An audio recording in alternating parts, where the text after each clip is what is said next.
전능하사 천지를 만드신 하나님 아버지를 내가 믿사오며 그 외아들 우리 주 예수 그리스도를 믿사오니 이른 성령으로 잉태하사 동정녀 마리아에게 나시고 본디오 빌라도에게 고난을 받으사 십자가에 못 박혀 죽으시고 장사한 지 사흘 만에 죽은 자 가운데서 다시 살아나시며 하늘에 오르사 전능하신 하나님 우편에 앉아 계시다가 저리로서 산 자와 죽은 자를 심판하러 오시리라. 성령을 믿사오며 거룩한 공예와 성도가 서로 교통하는 것과 죄를 사하여 주시는 것과 몸이 다시 사는 것과 영원히 사는 것을 믿사옵나이다. 아멘. 함께 찬송하겠습니다. 370장, 370장, 주 안에 있는 나에게 370장 1절과 4절을 찬송하겠습니다. 1절과 4절. 주 안에 있는 나에게 딴 근심이 있으랴. 십자가 밑에 나가 내 짐을 풀었네. 주님을 찬송하면서 할렐루야 할렐루야 내 앞길 멀고 험해 나 주님만 따라가리 내 주와 맺은 언약은 영불변하시니 그 나라 가기까지는 늘 보호하시네.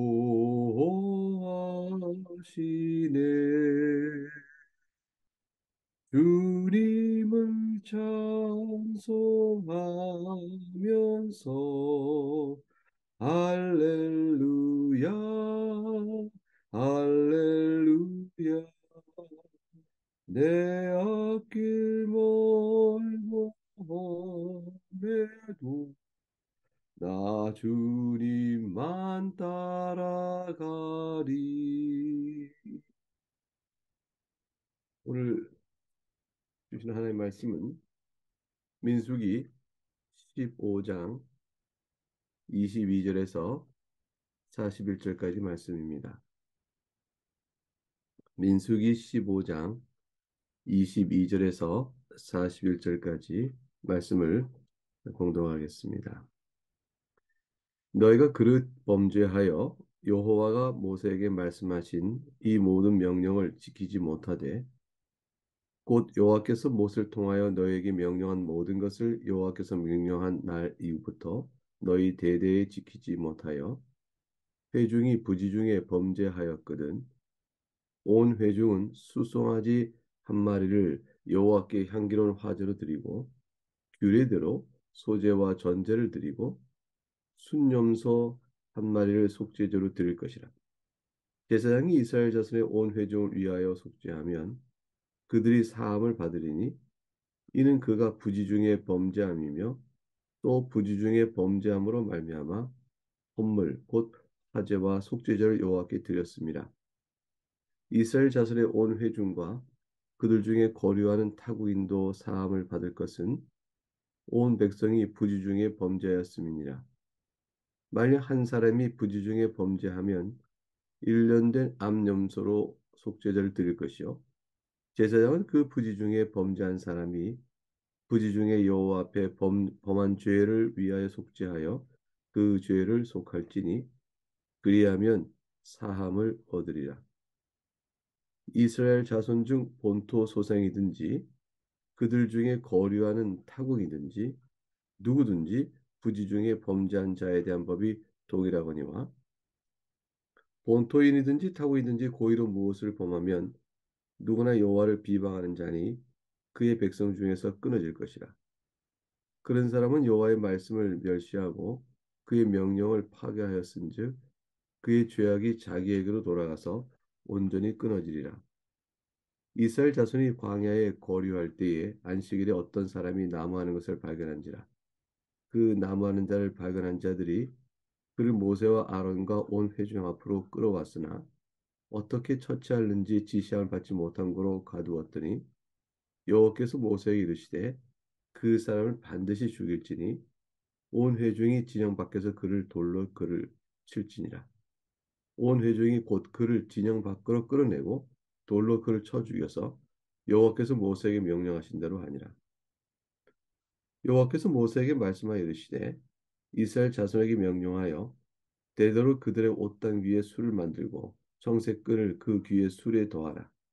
이 술은 너희가 보고 여호와의 모든 계명을 기억하여 준행하고 너희를 방종하게 하는 자신의 마음과 눈의 욕심을 따라 음행하지 않게 하기 위함이라.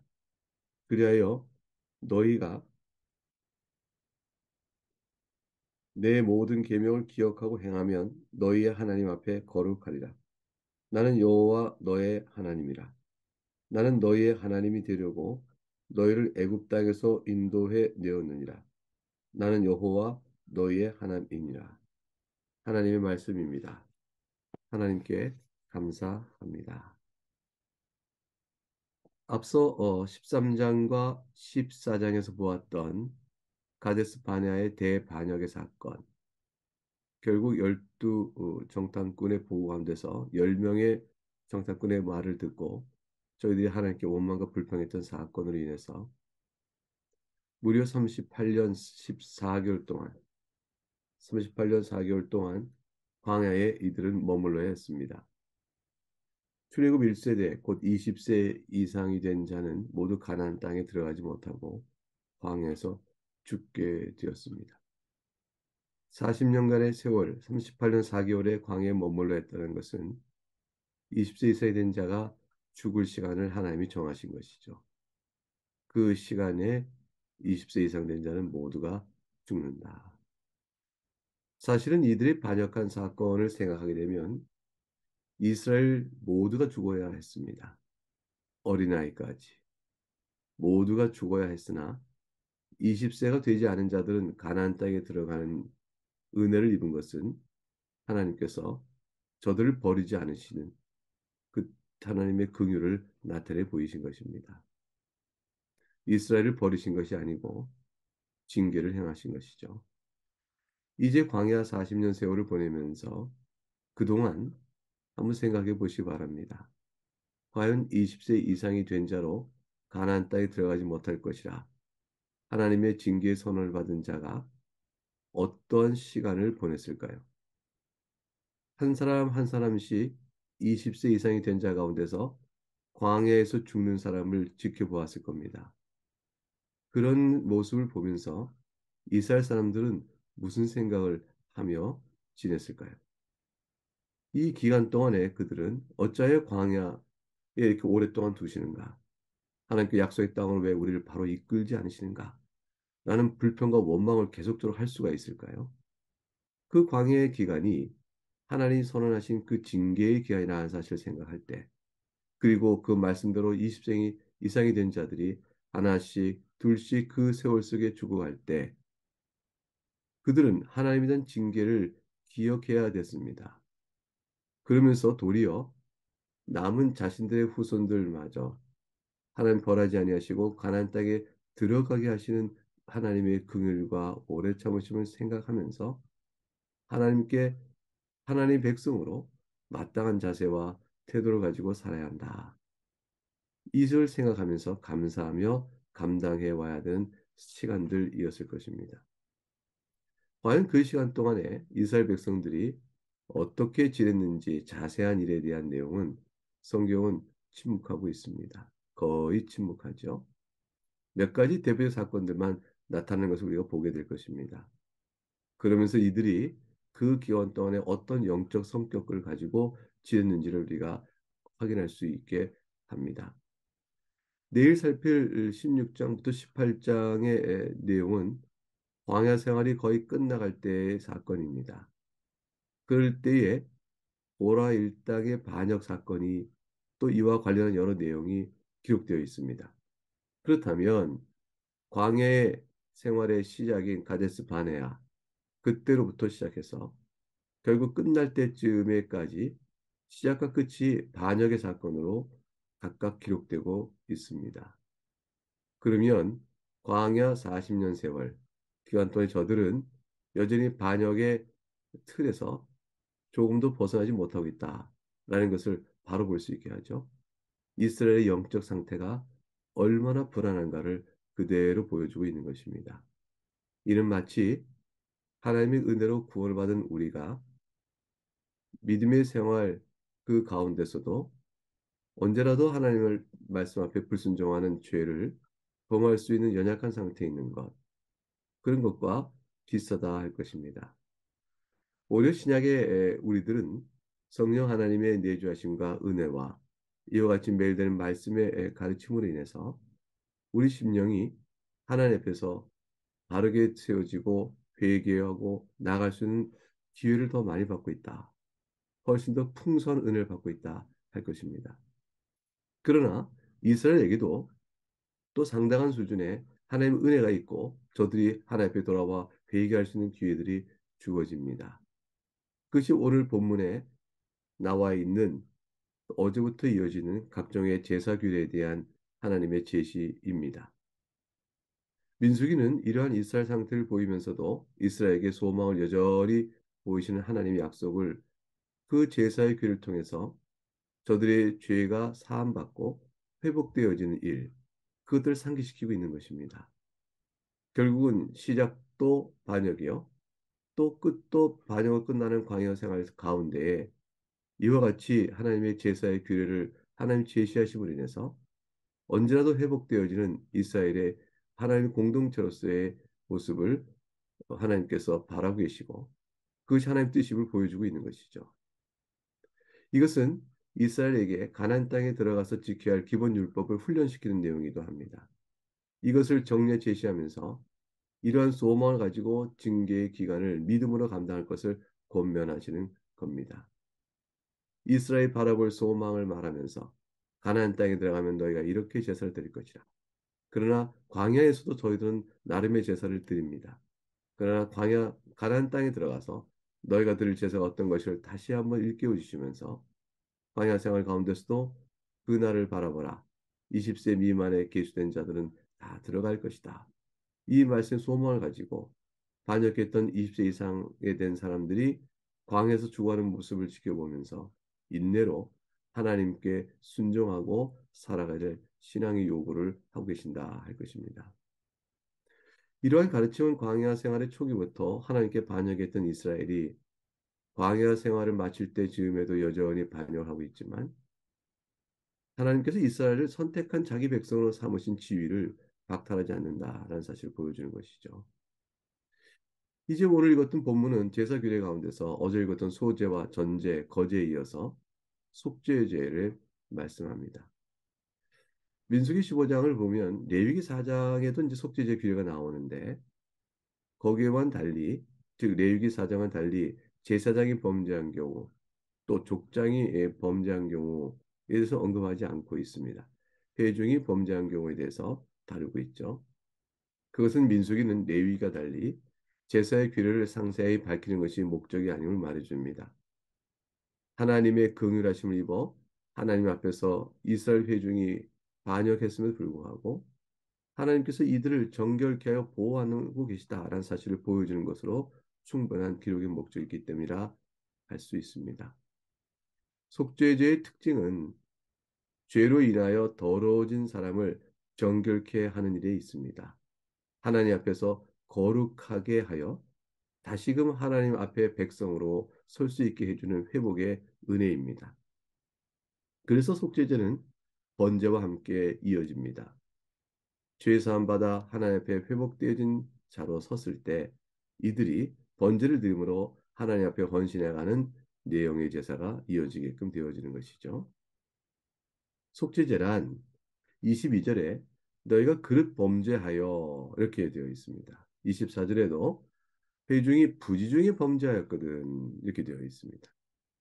결국 속죄죄란 부지 중에 알지 못한 죄 또는 죄인 줄 모르고 행한 일들 이런 것들에 대한 죄를 속죄하는 것이라 이렇게 그 성격을 알 수 있습니다. 우리가 알고 있는 속건죄라는 것도 있죠. 속건죄는 배상을 하여야 될 이웃에게 배상을 하여야 될 죄를 말합니다. 결국 속건죄를 드리거나 속죄죄를 드리거나 다 죄 사함을 위한 것이로되 속건죄는 특별히 이웃에게 배상의 책임이 있는 부분을 정하고 있다고 볼 것입니다.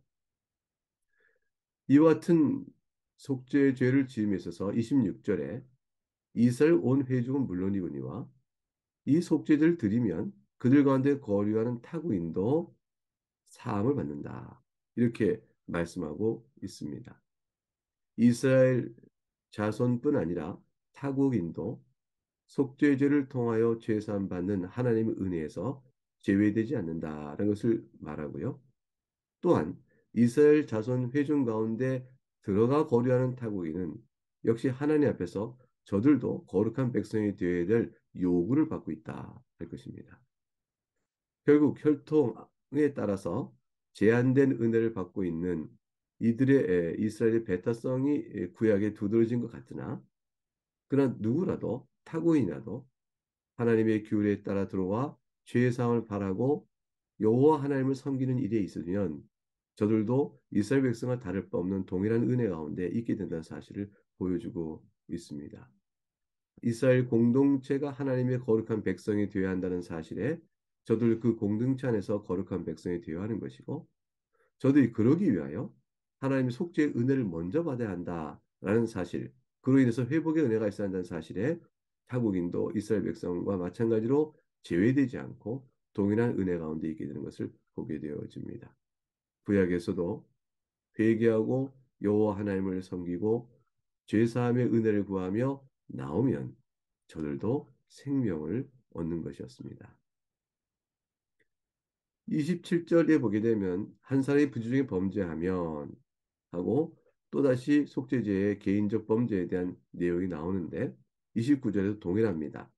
이스라엘 자손 중 본토 소생이든지 그들 중에 거류하는 타국이든지 누구든지 범죄한 자에 대한 법이 동일하다. 여호와 총회에 속할 수 있는 길은 동일한 것입니다. 만일 이스라엘 자손이 이와 같은 하나님의 규례를 거부하고 고의로 범죄를 지어가며 만일 하나님의 말씀에 불순종을 계속한다면 어떤 일이 있을까요? 저들은 아예 하나님 은혜 앞에 나온 타국인보다 못한 자가 될 것이며 여호와의 총회에 들어서 배제된 일이 될 것입니다. 결국 이스라엘 백성이든 타국이든 하나님의 말씀 앞에 진실된 마음으로 은혜 베푸심을 받는 일들이 필요한 것이죠. 언약 안에 거해야 되는 것입니다. 30절에 가게 되면 따라서 본토이든지 타국이든지 고의로 무엇을 범하면 그의 백성 중에서 끊어질 것이라. 이유는 고의로 죄를 계속해 범해놓으며 회개치 아니하고 속죄제의 은혜를 따라 주 앞에 엎드려 용서의 은혜를 받지 않는 자는 여호와를 비방하는 것이 되고 만다라는 것이 되어졌습니다. 죄는 그저 어떤 나쁜 행실을 행한 것 자체가 아니라 그걸 범하지 마라 하고 말씀하신 하나님께 대하여 범하는 죄인 것입니다. 여호와를 비방하는 죄가 되는 것이요. 31절 여호와의 말씀을 멸시하는 것이요. 하나님의 명령을 파괴하는 것이요. 그리 되었으니 그 죄에 대하여 하나님의 공의의 심판은 저들을 거룩한 하나님의 공동체에서 끊어내게 되는 것이요. 결국은 온전히 끊어질 것이라. 죄악의 값을 주님께서 물으십니다. 하나님께서는 참여하는 심령을 돌아보시는 사랑과 자비의 하나님이십니다. 그러나 하나님을 고의로 대적하는 행위는 죄값을 물으십니다. 하나님은 또한 공의의 하나님이시기 때문이죠. 부지간에 범하는 죄조차도 하나님께서는 용서하십니다. 그래서 속죄제의 제도를 두어 죄를 깨닫게 되어지면 하나님께 나와 엎드릴 때 사랑과 자비의 하나님의 은혜를 구하고 그걸 받게 되는 것입니다. 그러므로 하나님과 인격적 관계, 하나님 용서하시는 하나님이요 예배를 받으시는 하나님이요 우리는 그 은총 가운데 사는 주의 백성이라는 하나님과의 인격적 관계가 공동체 안에 형성되어지게 됩니다. 근데 고의로 계속해서 죄를 범한다면 어떤 의미가 될까요? 하나님과의 관계가 근원적으로 끊어지게 되는 것입니다. 용서의 은혜를 받을 수가 없게 되는 것이죠. 그러므로 하나님 은혜를 멸시한 자가 되니 이스라엘 하나님의 언약 공동체에서 축출되는 것이고 자기 생명으로 죄에 대한 대가를 갚아야 합니다. 그러므로 안식일을 고의로 범하는 자의 경우 이와 같이 하나님 앞에서 은혜의 공동체 안에서 끊어지는 일이 되어지는 것입니다. 32절에 안식일에 어떤 사람이 나무하는 것을 발견한지라. 이것은 고의로 범한 죄죠. 고의로 범한 죄 중에 가장 대표적이고 근본적인 죄의 성격을 안식일을 범한 자의 예를 들어서 제시해놓고 있습니다. 안식일은 하나님께서 언약 공동체에 베푸시는 그 죄사함의 은혜 가운데 누리시는 평안의 아름다운 은혜의 가장 절정입니다. 그런데 안식일을 고의로 범한다는 것은 하나님의 은혜에 대한 정면적 거부요 멸시가 되어집니다. 35절에 반드시 죽이라. 회중이 돌로 쳐 죽이되 진영 밖으로 끌어내 죽여라 했습니다. 이스라엘 공동체 안에 거할 수가 없는 자이기 때문인 것이죠. 하나님은 이러한 실수를 하는 이런 잘못하는 우리의 완악함을 아십니다. 이런 일이 없도록 해서 경계의 표로 교훈을 주셨으니 옷당귀에 술을 만들고 청색끈을 그 귀에 술에 더하라 하심으로 인해서 눈에 보이는 가시적 표지를 통해서 계속해서 하나님의 말씀을 기억하게 하신 것입니다. 39절에 여호와의 모든 계명을 기억하라 준행하라 너희를 방종하게 하는 자신의 마음과 눈의 욕심을 따라 음행하지 않게 하기 위함이라. 우리 마음이 방종하고 또 눈과 욕심에 따라 눈이 욕심을 따라 행한다는 것을 하나님은 잘 아십니다. 그리하여 옷단 괴수를 만들고 청색끈에 귀의 수를 더하라 했는데 훗날에 이런 것들을 장식한 것으로 자신이 거룩한 자로 여겼다는 마음 사람들이 있는 걸 보게 되면 얼마나 우리가 방종하며 눈이 욕심을 따라 행하는 악한 자인가를 알 수가 있습니다. 옷단 괴수를 만든 청색끈을 귀의 수에 다하는 가시적 표지로 우리를 일깨우시는 하나님께서는 우리가 모든 계명을 40절에 기억하고 행하기를 원하시고 하나님 앞에서 거룩하게 하기 위한 목적성을 갖고 있습니다. 그리 되어지면 하나님께서는 과연 우리의 하나님이 되십니다. 그리고 애굽 땅, 우방 우상을 섬기는 죄악의 땅에서 우리를 인도해 내십니다. 그리고 우리는 하나님의 자녀로서 복을 누리게 되어지는 것이죠. 오늘 우리에게서의 옷단 귀에 술을 만들고 청색끈을 귀에 술에 더하는 건 무엇일까요? 가시적 표지로 우리가 갖고 있는 것은 무엇일까? 우리는 이와 같은 표지를 주의 말씀 앞에 서는 것으로 같습니다. 예배 자리에 나옴, 오늘 새벽에 이 시간에 갖는 우리의 믿음의 태도, 또 하나님 앞에서 우리가 행하는 여러 모양들, 경건의 모양들이 그런 것일 것입니다. 아니, 하나님께서 이러한 형식을 통해서 우리를 붙들어주고 은혜로 부르시고 보호하시는 것이죠. 말씀을 읽어라, 기도하라, 찬송하라, 주를 의지하라. 난 너의 하나님이니 너희가 나와 내 앞에 나와 기도하고 말씀을 찬송함으로 너희를 내가 보호하고 너희는 내가 베푸는 은혜 가운데 거하라라는 것입니다. 그러므로 용서받은 주의 백성으로 계속된 용서의 은혜를 받으며 살아가면서 하나님 앞에 거룩한 백성으로 살아가는 것이죠. 이런 은혜를 삼하는 자는 하나님께 주시는 평안의 안식을 가장 거룩히 여겨야 됩니다. 예배하는 일을 생명같이 소중히 여겨야 합니다. 자신의 육적인 필요를 만족시키기 위해서 하나님 앞에 예배하는 일을 소홀히 한다면 이 은혜의 언약에서 벗어나게 되어지는 것이죠. 오늘날 우리의 삶을 하나님 앞에서 내어드리면서 또 더욱더 감사함으로 나오는 우리 모두가 되어야 할 것이라 생각합니다. 하나님의 보호가 우리 모두에게 있음을 오늘 말씀을 통해서 감사히 여기면서 주여 우리를 불쌍히 여기시고 주 예수 그리스도 은혜 가운데 사랑으로 구원하심을 감사합니다. 고백해야 될 것입니다. 얼마나 완악한 죄인인지를 드러나면서 그러하기에 아들을 내어주셔서 사랑하시는 하나님의 사랑이 우리의 안식의 절대 요건이었구나 하는 걸 생각하게 됩니다. 하나님 은혜 찬송하며 복된 감사와 기쁨으로 오늘 하루 감당하신 여러분 될 수 있기를 주의 이름으로 축복합니다. 이제 함께 기도하겠습니다. 하나님 아버지 감사합니다. 오늘의 본문의 말씀을 보면서 광야의 이스라엘 백성이 우리와 멀지 않음을 생각합니다. 우리도 약속의 땅 가나안 땅을 바라보듯이 하늘 본향을 바라보며 이 땅의 삶을 살아갑니다. 광야와 다를 바 없습니다.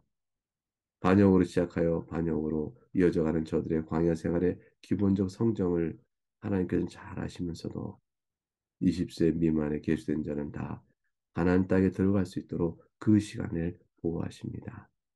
그 가운데 20세 이상 계수된 자가 죽어가는 모습 속에서 저들이 하나님의 은혜와 오래 참으심을 잘 생각하고 결코 버리지 않으시는 하나님의 약속을 굳게 붙들고 믿음의 사람이요 은혜를 입은 사람이요 안식을 주 안에서 누려가며 거룩한 공동체로 살아야 될 삶을 생각하게 되어집니다.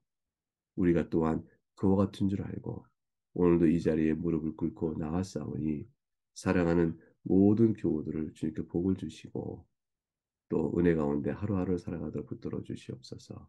감사하고 예수 그리스도 이름으로 기도합니다. 아멘. 주님과 친교를 함께 올림으로 마치겠습니다. 하늘에 계신 우리 아버지, 이름이 거룩히 여김을 받으시오며 나라가 임하시오며 뜻이 하늘에서 이루어진 것 같이 땅에서도 이루어지이다. 오늘 우리에게 일용할 양식을 주시옵고 우리가 우리에게 죄 지은 자를 사하여 준 것 같이 우리 죄를 사하여 주시옵고 우리를 시험에 들게 하지 마시옵고 다만 악에서 구하시옵소서. 나라와 권세와 영광이 아버지께 영원히 쌓옵나이다. 아멘.